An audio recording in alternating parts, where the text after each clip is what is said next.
Thank you for joining Samba TV's State of Viewership webinar. My name is Cole Strain, and I am the VP of Measurement Products here at Samba TV. I get to build omni-screen measurement solutions and generally help advance the industry through research and analytics. I'm Rebecca Fine, Associate Director of Marketing Insights and Content at Samba, where I dig into TV viewership and advertising trends using our first-party data. Today, we're going to dive into the latest viewership trends that we've uncovered from analyzing 45 billion hours of linear and streaming viewership in the first half of the year. We'll show how these shifts can impact advertisers and content creators over the holiday season. And we'll also be sharing a couple of stats from our yet unreleased upcoming holiday report around shopping trends that you can expect to see this year.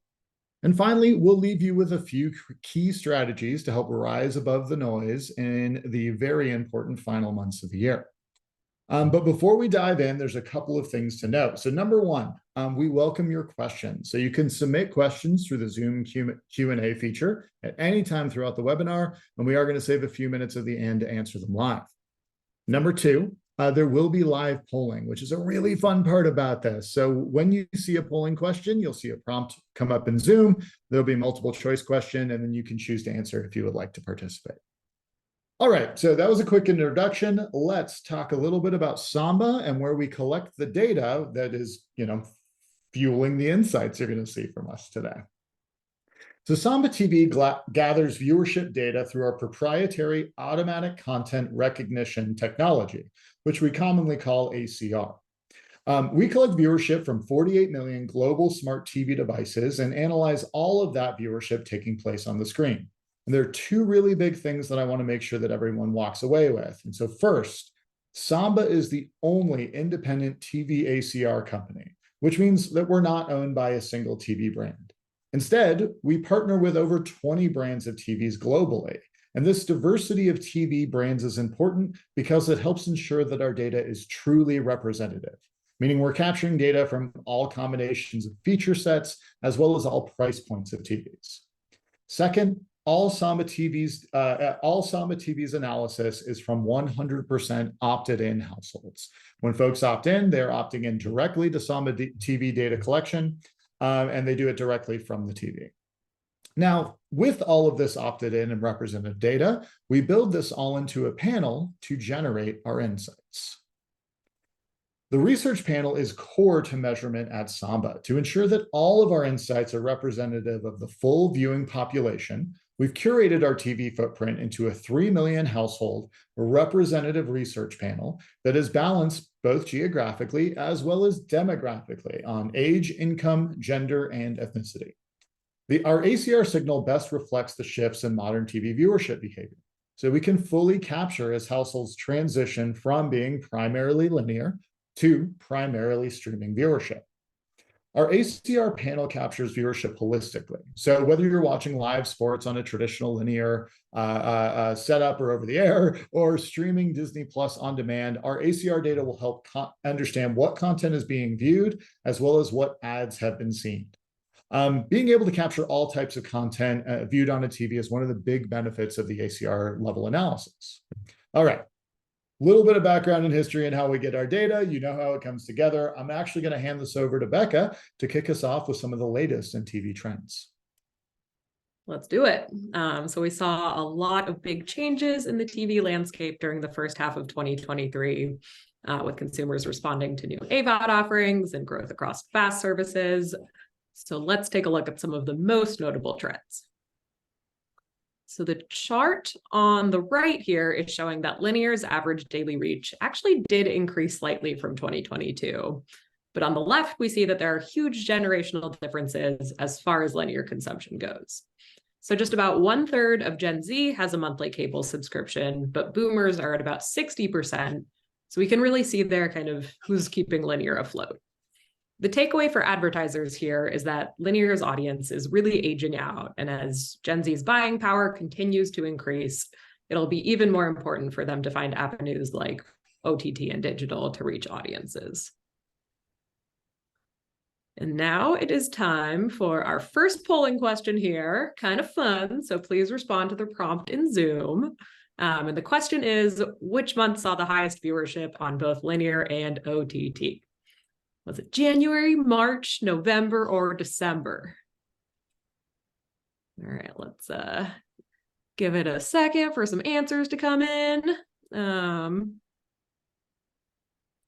Okay, and the answer is, ooh, people seem to think it was December, but it's actually January 2023. So looking at the total number of TV hours watched over the past year, we generally saw that linear and OTT followed a pretty similar pattern, both kind of peaking there in January as more people spend time at home, cold with family. There were a few differences, mostly in the fall, with linear getting a boost from live sports. But generally speaking, the seasonality trends that we've seen on linear for years and years do apply to OTT as well. Will be interesting to see how the writers' strike will impact holiday TV consumption this year, since new streaming releases will be more limited probably, which makes it even more important for advertisers to have an omni-screen approach kind of going into the holiday season in these popular winter months. So during the first half of 2023, we saw that almost 100 million US households watched OTT content. One area of particular interest was FAST, which is an acronym I have always loved because it reminds me of race cars, with each of the major free ad-supported streaming platforms tracking year-over-year growth, according to data released by eMarketer. So Amazon's Freebie saw the highest growth at 11%, which I imagine was largely driven by me watching Jury Duty. But generally speaking, with more consumers looking to cut costs and limit the number of paid services that they subscribe to, we expect FAST to become even more appealing to the average consumer in the coming months, and in turn, a great place for advertisers to reach them this holiday season. Reflecting back on the growth of this here TV industry that we all know and love, kind of crazy to think that when streaming first hit audiences, it was an ad-free, content when you want it replacement to cable. Now we actually see that audiences are open to welcoming back ads if it lowers their monthly costs. So over half of US adults say they would subscribe to a discounted service if it meant watching ads, and Antenna subscription data shows that becoming a reality. Netflix and Disney Plus both introduced ad tiers in 2022, and we saw that the response was positive, with over 1/3 of Disney Plus signups coming from the ad-supported plan and almost 1 in 5 Netflix signups. All of this is to say that there are so many options out there for advertisers now with FAST and these AVOD tiers. There's really a custom approach for advertisers to take for any and every consumer they're trying to reach. And then lastly, circling back to generational differences in how people watch TV, a major one we found was mobile viewing. So you can see here the vast majority of Gen Z and millennials stream TV on mobile, but there was a large drop off there to Gen X, and then an even larger drop off to baby boomers. So the fact that so many younger audiences are watching TV on mobile presents a really big opportunity here for advertisers, since direct calls to action are almost too easy to complete with a device already in hand. And that's it on TV trends for now. Over to you, Cole. Awesome. Let's take a look at streaming. We continue to see streaming platforms battle for viewers, and the tactics they use are varied. Is bulk release better than weekly release? If you can bring viewers in with a single top-tier program, will they stay for your other originals? And how long is the shelf life of a new series? Let's dive in. Let's start with a quick overview of daily content viewership by originals on the streaming platforms. Now, the analyst in me is compelled to tell you that this chart is really meant for trending purposes. These aren't meant to be stack ranked for overall viewership, but it is really helpful to see how these day-over-day trends compare. And it's not really the most rosy story for some of the top streamers. We're seeing that all platforms had lower average daily reach than on their originals in Q2 than they did in Q1. This could size up to be a difficult situation heading into Q2, as the impacts of the writer's strike are most expected to land in the fall and winter schedule. Another interesting story is the rebrand of HBO Max to Max, and you can see on the blue line here. In fact, Max's reach throughout the half was 32% higher when we still called the platform HBO. Of all the top streamers, Amazon Prime Video's decrease was the least dramatic at 14%, and we did see that Disney Plus had a nice little bounce in the last month of the half. Now, let's move into one of my favorite analyses in the state of viewership, and this is where we compare the stickiness of the original programming at the streaming platform level. We choose our streaming services because of the content they offer us. And the streamers have invested heavily in new and original programming, hoping that this unique content will draw and retain viewers. So, how many viewers actually stick around to sample more than one of the top 50 programs? We actually see that Netflix leads the pack here, with 73% of households watching more than one of the top 50 original programs. The stickiness rate grew from 19% from H2 of last year. And on Netflix, if you're only watching one of the top 50, it was probably Ginny and Georgia that grabbed your attention. Now on Disney Plus, on the other hand, which came in second with 57% of audiences watching multiple top originals, we saw this number actually came down quite a bit from H2, down 21%. And The Mandalorian was the main draw if you were one of the one and done households. Paramount Plus and Apple TV both saw double-digit growth in users watching multiple original programs. And this is one of the analyses that I'm most excited to keep my eye on as we see this ecosystem evolve. Both Disney and Netflix now offering their AVOD tiers. This is going to attract new users. This is going to attract new user behaviors, and it could change these stats quite significantly over time. Changing stats significantly is a line that I will avoid in the next state of viewership. But quickly, let's move on to a polling question. What was the most binge show that premiered in H1 of 23? The most binge show, was it That 90s Show? Was it Obsession, Shiny Happy People, or MH370, The Plane That Disappeared? All right, a few seconds for us all to make our selections. All right, let's see how we did. Oh man, this was a dead heat across the board, a tie at That 90s Show and Obsession, but actually the winner was MH370, The Plane That Disappeared was the top binge show that premiered in H1. So let's take a little bit more of a look into the binge shows. Binging behavior is actually one of the biggest changes that we've seen as we've moved away from linear consumption. And we've seen it has a pretty significant impact just on the way that households watch content at all. Netflix and Amazon generally adhere to the bulk or multi-part drop release cycle, as you can see here by Netflix's absolute domination of this most binge shows chart. Netflix had 5 premieres where over 60% of the audience consumed every episode they could in the first 5 days. This includes MH370 as well as Obsession, those two leading the pack.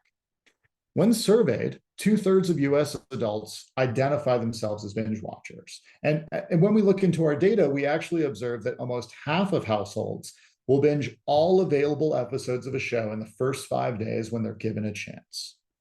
The majority of binge shows on this list had 3 or 4 episodes, which is a fairly manageable amount of content to absorb in a 5-day period. But we're also seeing this trend on longer shows, especially those with prior seasons or iterations. Outer Banks was a big example here, with 45% binge rate on its third season, as households eagerly consume the drama of John B. and the Pokes. Interestingly, when audiences binge, when they can binge as quickly as they want, they're actually more likely to finish the season. 45% of households will finish a whole season from premiere to finale when the season drops in bulk, but we see this drop to 35% on the weekly release schedule.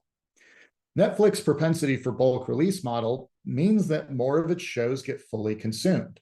The Bridgerton spinoff Queen Charlotte retained over 60% of its viewers from premiere to finale. On the other hand, the weekly release programs came in pretty strong. Lots of brand equity on these shows, lots of committed fan bases. but they didn't keep the retention quite as high, even for the heavily anticipated series finales of Ted Lasso and Succession, which is definitely what I was watching. And I don't understand how you started, but didn't make it all the way through to the end.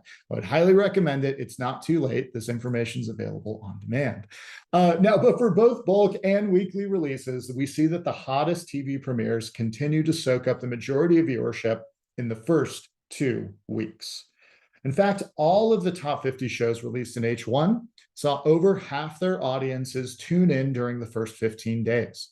And all but 3 saw 2/3 of the audience tune in within the first 15 days. Now, there are exceptions, and we see some of these long shelf lives in Physical 100, which was a South Korean reality show, as well as HBO's The Last of Us, which is the #1 show of 23 to date. Shorter shelf life shows were pretty extreme. You were probably watching in the first 15 days, or you probably missed it altogether. That 90 show, as well as MH370, fell in that category. All right, that's enough on streaming. Let's talk about our biggest TV. Sounds good. And I'm with you. I can't imagine starting Succession and not finishing it. That is crazy person behavior. But speaking of which, let's dig into some of the biggest TV moments of the half. So starting with linear events, a staggering 88% of the top 100 programs were related to sports, led of course by the Super Bowl and then the NFL games leading up to it. This is a good reminder that sports are largely what's keeping linear afloat, and with a lot of sports moving to streaming, advertisers need to have robust strategies to reach audiences. We also broke out the top linear events that were not related to sports. And interestingly, most of them were still a little related to sports in that they aired right after a big game, like, for example, Next Level Chef after the Super Bowl. So for advertisers looking to get big audiences without spending Super Bowl level money, this kind of spillover viewership is a good place to look. And then on the streaming front, we're seeing that originals are winning audiences. In this case, I am audiences because I deeply miss The Last of Us and I'm worried about the writer's strike messing up the second season, which is a fear that I imagine these 5.2 million households who also watched in the first 2 weeks share. So The Last of Us was #1 for the half, but also want to highlight Beef on Netflix. That was another original which had some serious word of mouth propel its viewership up more than 140% in the first 15 days. And then looking at the top genres of the half, we saw that almost 60% of the top 50 streaming shows were dramas.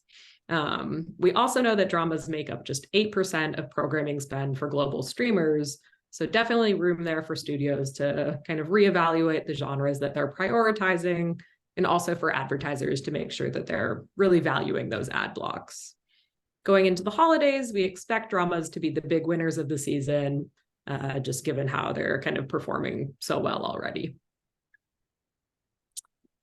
And then using our demographic data, we also did an analysis into whether diverse content drives diverse viewership. So we wanted to answer the question of whether people were more likely to watch TV shows where they saw themselves represented.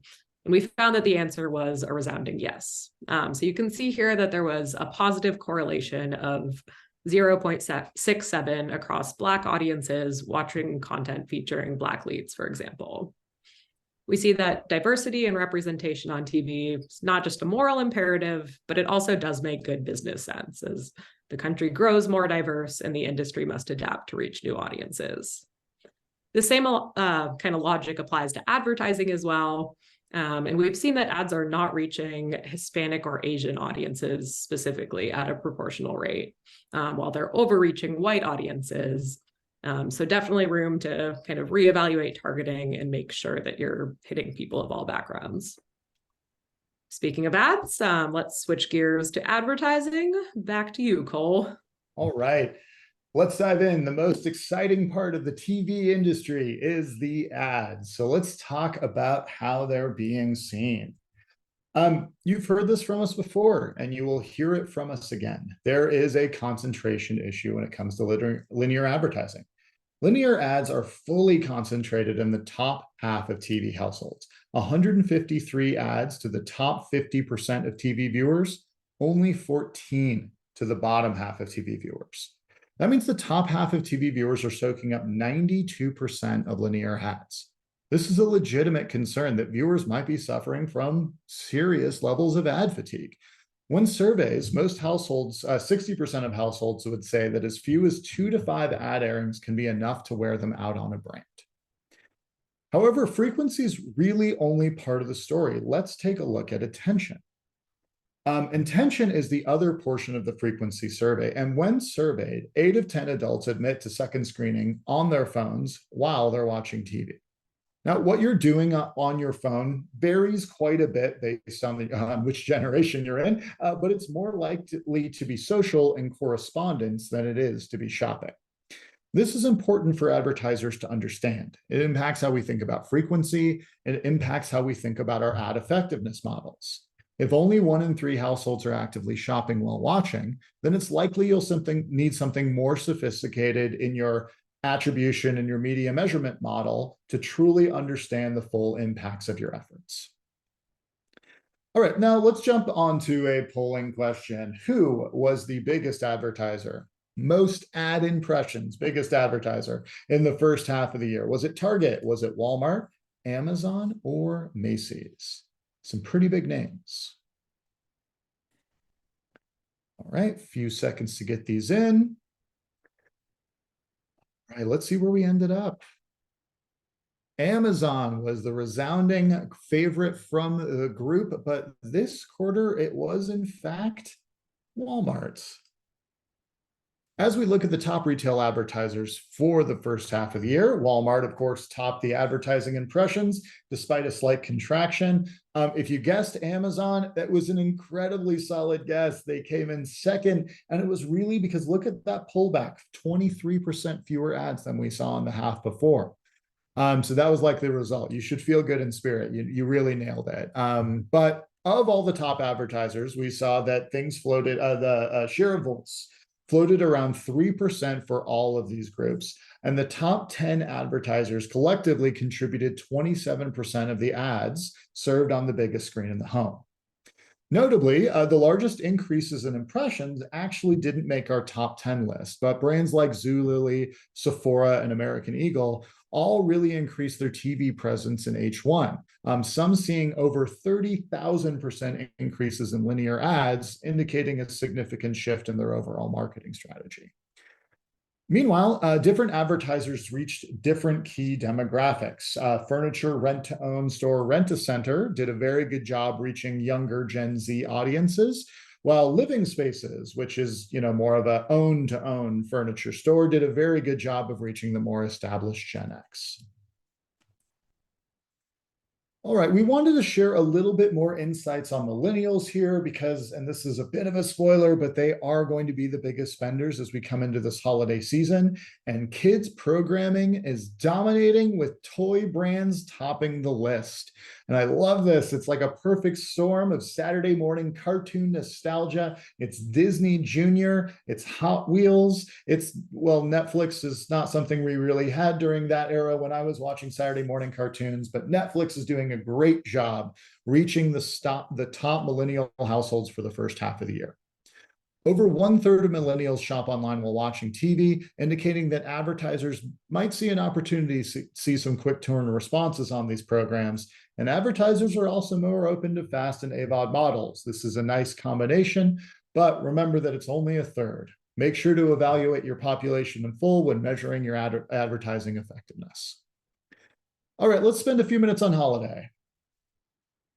Sounds good. So switching gears to holiday trends, I wanted to give you all a sneak peek of our upcoming holiday report scheduled to release next week. We did this report in partnership with the global research firm HarrisX, conducted a survey of about 2,500 US adults to shed light on how we expect holiday shopping to shake out this year. So good news, we expect to see a boost in shopping this year with about 3/4 of adults planning to spend the same or more money as last year. On average, people plan to spend roughly $1,000, but as Cole alluded to, millennials are far and away the biggest spenders at almost $1,500, which is $600 more than any other age group. Millennials are also starting their shopping earlier than most people this year, with more than half beginning before Black Friday in November. So with all that said, let's take a look at some key strategies on how to win attention this holiday season.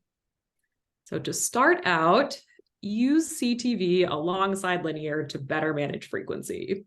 As we shared today, vast majority, 92% of TV ad impressions reached only the top half of linear households this year.